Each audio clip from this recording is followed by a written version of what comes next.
This is Soapbox Radio. Potting it out there with My Lime Boots. The Lifestyle Edit.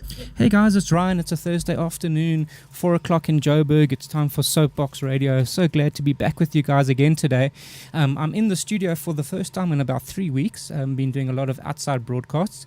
And today's show is a lifestyle edit show, and we're discussing men are trash, the hashtag men are trash. Now, I've taken a lot of flack on Facebook and on Twitter, personally and privately, and publicly over the last week for getting involved in this.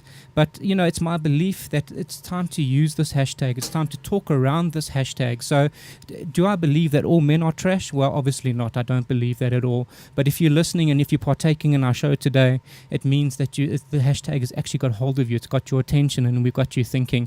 And that's really what we want to be doing today. We want to be opening up a debate, opening up a discussion. And it's really my hope that today this is what we will be doing. I'm looking to go deeper on issues. I'm looking to understand why we have this pandemic, and I think it's my guests will agree with me shortly. I'll introduce them shortly. That it is a pandemic of what is happening in our country, what is happening to our people.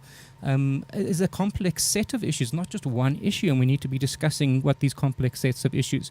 My hope is that we start a conversation today, that today is not just a once-off 26 minutes of discussion around this issue, but it's a time that we can actually interrogate these issues, we can understand, and maybe just from today, just come away with people thinking slightly differently about the issues. So that's really what I'm looking for today. Today I'm joined in studio by Mia Ziervogel and Giuliana Pedregal.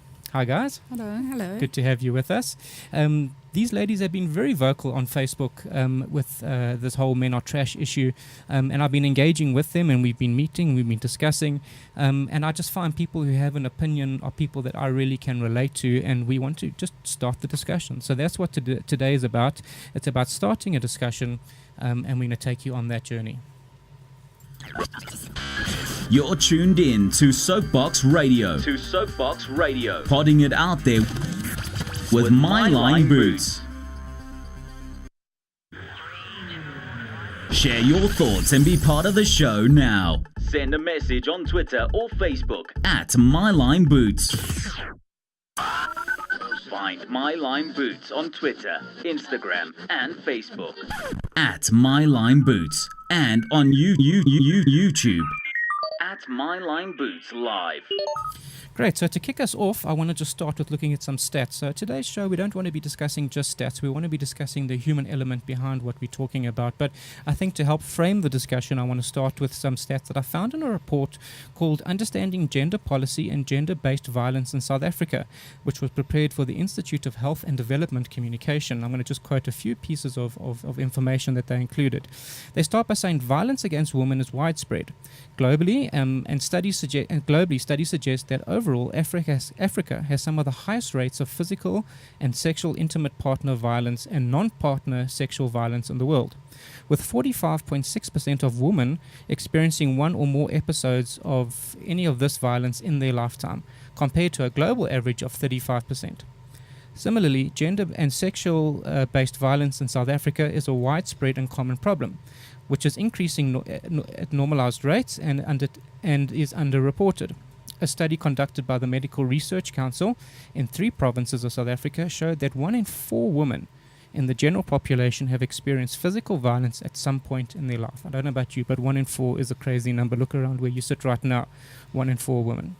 Similarly, in 2013, a 2013 study conducted by Gender Links in 4 provinces of South Africa reported that all the participants had experienced some form of violence, whether it be emotional, economic, physical, or sexual, at least once in their lifetime, and within and outside the intimate relationships. The same report suggested a large proportion of men admitted to committing to some form of sexual violence against women in their lifetime. Now, you've got to hear these stats.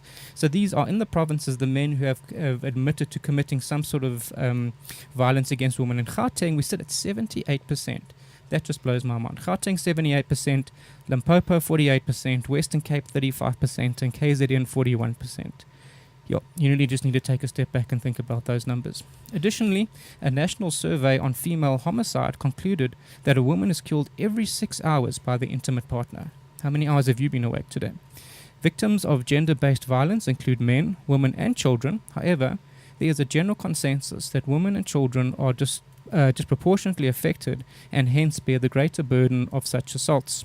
Taking rape as an example, estimates suggest that 1/2 of all women in South Africa will be raped in their lifetime. Again, you need to just sit back and think about that, because that's just frightening. Over 41% of rapes reported in South Africa have involved children under the age of 18, and it is suggested that 25% of girls are likely to be raped before the age of 16. Sure. Okay. Rape victims in the country were more likely to be aged between 28. Rape victims in the country were more likely to be between 28 to 37%, while 7 to 9% has engaged in multiple perpetrator rape. Human rights organizations estimate that 1 in 9 cases of sexual violence are reported to SAPS. That's only 1 for every 9. While the National Institute for Crime Prevention and Rehabilitation suggests that 1 in 20 rape cases are reported to the South African Police Services. Another study by the Medical Research Council and Gender Links argued that 1 in 25 women raped report this rape to the police, and 0.3% reported domestic violence, and suggest that the South African Police Service statistics are grossly underestimated the actual burden of sexual violence in South Africa. This problem of underreporting is exacerbated when the perpetrator is known to the victim as intimate partner, family member, friend or neighbor, teacher or other community leader. Underreporting is also common to vulnerable groups of people such as illegal immigrants, orphans and other vulnerable children, refugees and the LGBTI community, and people living with disabilities. Those are frightening statistics, and I can tell you they were just the start of the statistics that I was looking at. I hope that has framed the problem for you. If we look at social media recently, what has really brought the whole issue to the front is the hashtag RIP, Rest in Peace Karaba. Mia, do you want to talk us through why you think this has been brought the issue prevalent to us? Karaba's case is quite complex. I think it was the straw that broke the camel's back for many women, because here was this beautiful girl who had a really stunning boyfriend, good-looking guy. How do you know that this guy is going to kill you? How do you know that he's going to start abusing you? He looks like a great person. So I think that kind of like got people shocked. And that was just the beginning of a big conversation that started around, do you leave your boyfriend? Your mother's warning you. Do you listen to your mother? It just opened so many different areas of conversation, and I think that's why it got a lot of attention. Okay, and from there, I think we've really had the hashtag Men Are Trash. Yeah. Hashtag has been doing the rounds, and we'll talk a little bit more about that shortly. And this is really what we're basing today's conversation on. You're tuned in to Soapbox Radio. Podding it out there with My Line Boots. Share your thoughts and be part of the show now. Send a message on Twitter or Facebook at My Line Boots.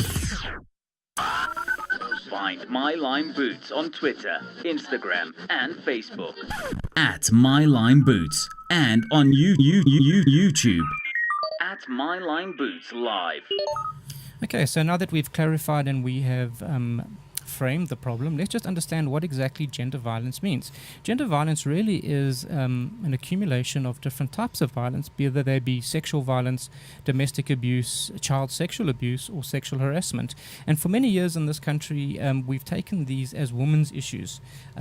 Jules and Mia, I'm just going to put it out to you guys there. We start this debate. Do you guys believe these are women's issues? Jules, you want to kick us off? I believe that this is not just a women's issue, but it is a big issue for women.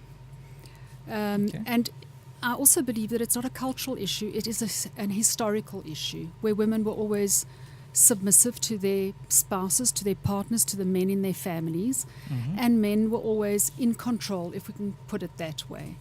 With things having changed and women becoming more emancipated, men feel more emasculated. And I think that herein comes the suppression of women, which was a natural thing, where they just knew their place, and now they are coming forward and the men aren't comfortable with it. So yes, it has become a women's issue because it is women essentially who are being Targeted. raped. Yes, targeted. Yeah. Okay. Mia, do you believe these are women's issues? I think that it goes far further. I think that just the research that I've been doing over the last few days, the child abuse issue is something that I actually I can't even begin to discuss. I just get so upset. So I think it's not just women, it's the family, the whole family that suffers under abuse. Boys suffer. I think that we can't even begin to discuss the LGBT, the lesbian corrective rape issue. There's so many layers to this. I think that it is an issue for our country. It is not just a woman's issue anymore. Okay. When I hear the word woman's issue, it seems to ring a bell of concern in my mind, Jules. To say that this is something that is labeling it a woman's issue, it removes, if I'm the perpetrator as a man, and I mean, we've looked at the statistics of how many people have been raped and abused. These are men that are doing this. They are not other women that are doing it. I'm sure there are other women doing it, but a very small minority. As being labelled women's issues, I feel that we remove men from their role of responsibility. And I'm not saying that everyone is an abuser like that, but I think there's different roles and different levels that we play within this problem. So I have a problem with labelling it as women's issues. Jules, your thoughts? I understand where you're coming from, and yes, it's not just a women's issue. Yeah. And as Mia referred, going back to the whole family structure, it's actually family issue. It's men, women, children. It's everybody's issue. But I still say that the issue of being abused is a woman's issue in this topic, in this regard. I do believe that it's a man's issue too, because what is driving the men to this violence, to this domestic, gender-based violence? What is driving the men? Is it that we have come from very traditional family structures that are now falling apart and changing as we evolve as human beings, as women become more emancipated, as men struggle with what their role is. Their role in society. Yes. Yeah. Okay. So that's where I'm 100%. Mia, on your side, when we talk about them being with these different issues that are floating around, what is your take on that? Are you talking about how I feel about it being a men's issue? Yes, very much so. It very much is a men's issue, and only men can help in this instance. They have to start opening their eyes to what they're doing to their women, to their families, to their children, to society. We have to get through to them, and that is what we're trying to do today, and what we will be trying to be doing in the next few weeks and next few months and next few years, is trying to get through to these men and saying enough is enough. Okay. Do you believe that there's different levels of abuse? I mean, obviously not everyone is abusing on the level of murder. I think abuse also encompasses jokes that are derogatory towards women, jokes that objectify women in a sexual point of view. Yeah, your thoughts? One of the woman's comments that I read on Twitter today said that she can't even go for a jog in the morning without having comments and leering and just sexual remarks made to her just while she's trying to be healthy. And it starts with that. It's just all the comments that these women get from the beginning, from the moment they open their eyes to getting into a taxi, just going to work. It's just endless. So there's a lot of verbal abuse that we need to address as well. Yeah, and I would agree with you. And that's really what was the impetus from my side for this show, and using that really, it's a disruptive hashtag, men are trash. Like I said before, I truly don't believe all men are trash. I don't believe many men are trash.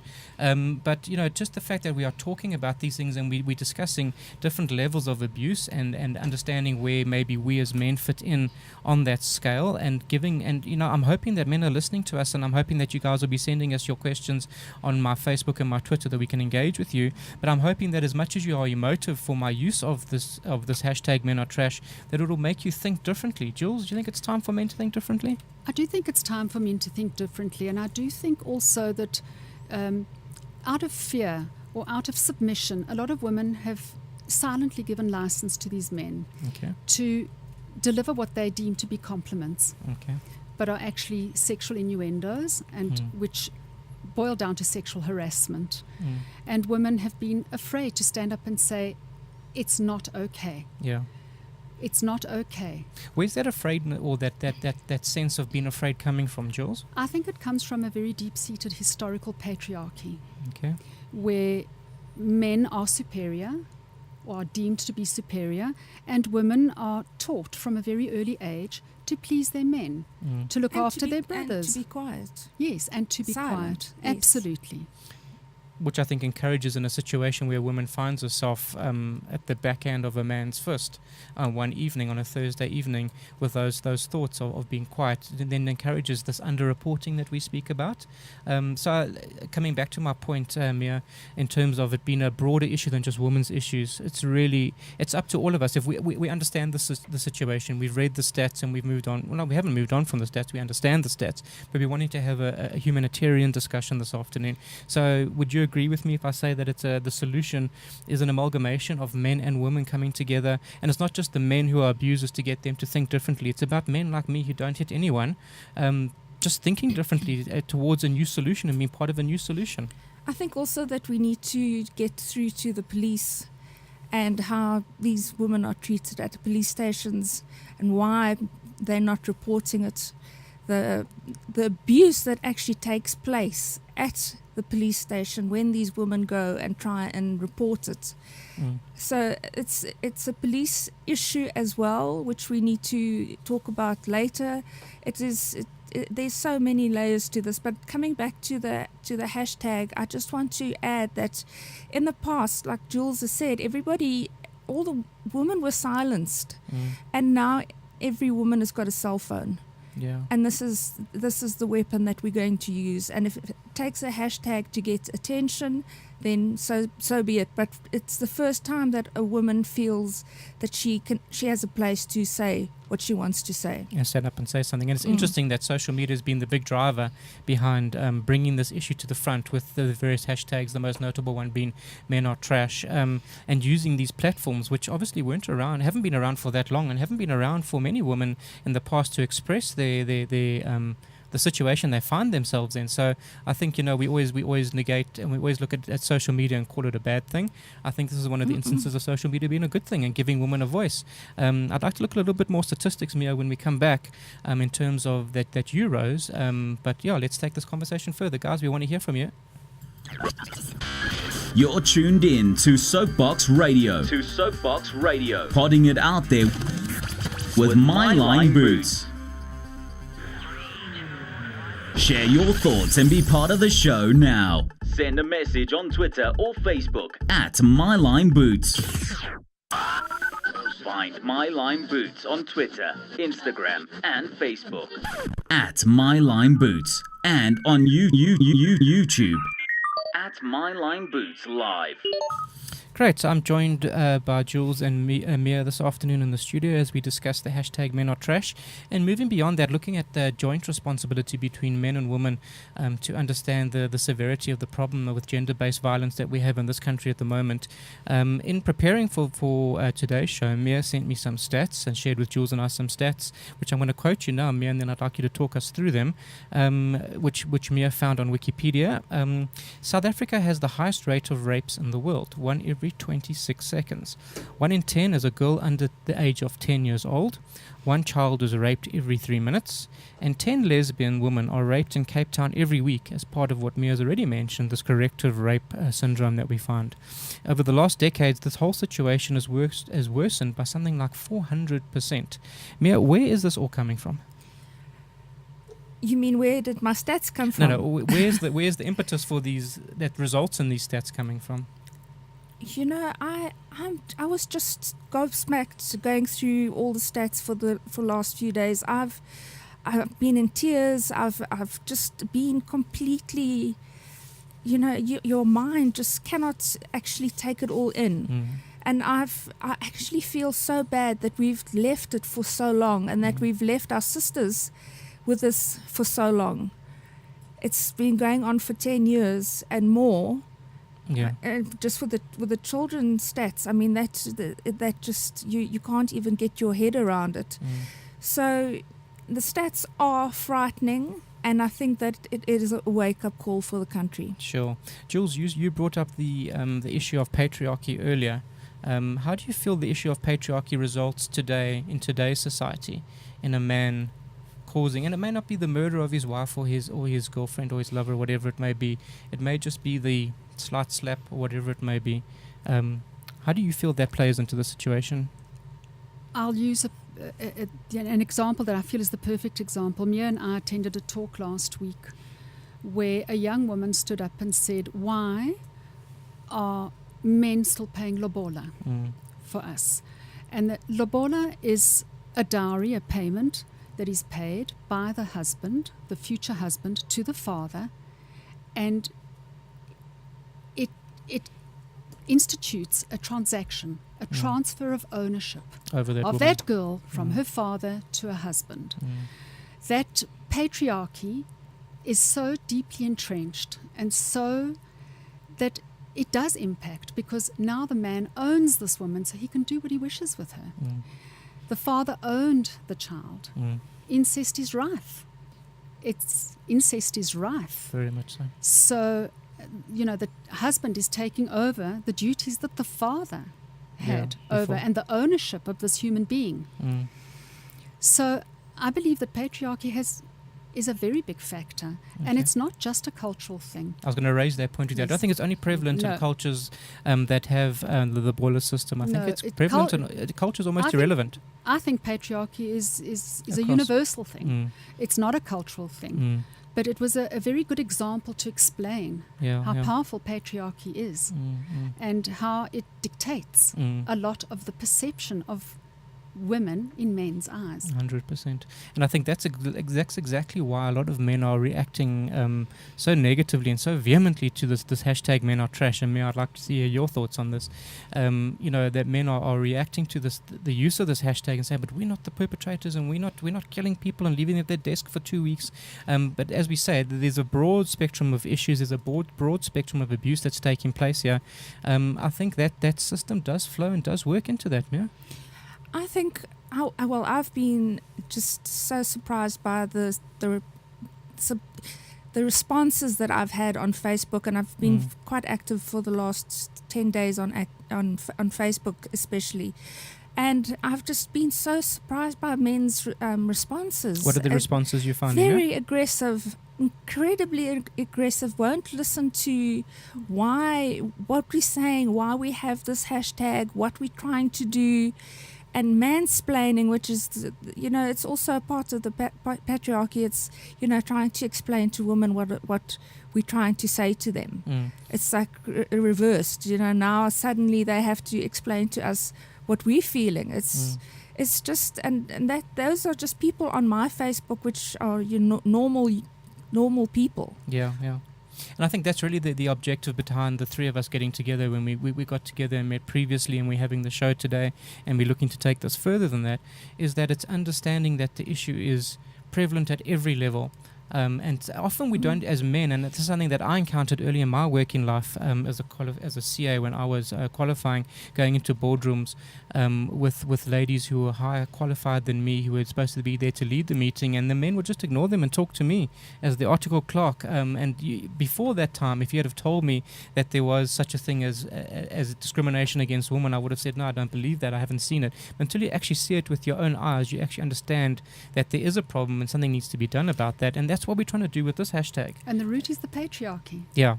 Back to that, eh? And also, people's eyes need to be opened, and that's why the hashtag has been such a hot issue. Yeah. Is that men especially haven't thought about these things before. Sure. Because you're not actively doing something that you believe is bad. Me making a joke about a woman's figure and appreciating that with my mates and sort of maybe whistling at her at the gym or whatever it may be. This is obviously very out of my zone, but it's what I hear they say they do. But just understanding and rethinking these behavior patterns. Mia, you brought up the point about how prevalent it's been. When we come back, we're going to look exactly at what level of prominence these issues have occupied in our society in the last week. You're tuned in to Soapbox Radio. Podding it out there with My Line Boots. Share your thoughts and be part of the show now. Send a message on Twitter or Facebook at My Line Boots. Find My Line Boots on Twitter, Instagram, and Facebook at My Line Boots, and on YouTube at My Line Boots Live. Great. So the great folks at ROI Africa, who are a media monitoring company, my friend Tanya very kindly sent us some stats earlier this week, looking at what was happening in the South African media space over the last 7 days, or the 7 days ending 21 May, just to show you what sort of prominence these issues are occupying. On social media in South Africa for 7 days ended 21 May, the hashtag Men Are Trash attracted 11,698 articles, while Not In My Name, hashtag Not In My Name, attracted 14,043 articles, and RIP Rip Carbo attracted 11,704. That's 37, just under 37,500 articles. Let me just clarify what I mean by articles. Articles are posts on social platforms. It's not retweets. So it's not if I've seen Jules put something out there and I've retweeted. It doesn't include that. So this is just a fraction of the actual size. That in social media for those 7 days accounted for 31% of our social media engagement. In terms of the news media, RIP Carabo, occupied 1,042 articles, which accounted for 44% of the news media in that week ended 21 May. Jules, thoughts on that? I think it was Karabo's death, very sadly but very powerfully, was a wake-up call for all. We read about gender-based domestic violence daily, but as Mia said earlier, Karaba was a big shock because she was a beautiful, young, successful girl dating a beautiful, young, successful boy. What does a rapist look like? What does an abuser look like? Yeah. Exactly. What does a victim look like? Well, a victim looks like Karaba. Yeah, and I think a lot of us have adopted that in our understanding. So guys, it's almost time for the end of our show, wrapping up and way forward. I think we've just started, and I think we've really just, when I met with you guys the first time, I discussed cracking an eggshell, just cracking that egg, and I believe we've started on that today. I'd like to see us talk more around this issue and see what we can do more in terms of active engagement around these issues, and see what response we get to the continuing use of Men Are Trash. I'd like to just raise the following with you guys in closing for today's show. We've been on the air for about 26 minutes now. In those 26 minutes, 60 rapes have taken place in South Africa. You take 60 people and line them up your road, and then you walk past each one of them and you look them in the eyes knowing what's just happened, and see if that doesn't contextualize something for you. 8 children have been raped in the last 26 minutes. Again, a stat that is really something we really need to be thinking about. So in closing, we're going to take 30 seconds of just silence that we can all just remember and think not only of these people, but the people that have come before, as we look towards a solution going forward.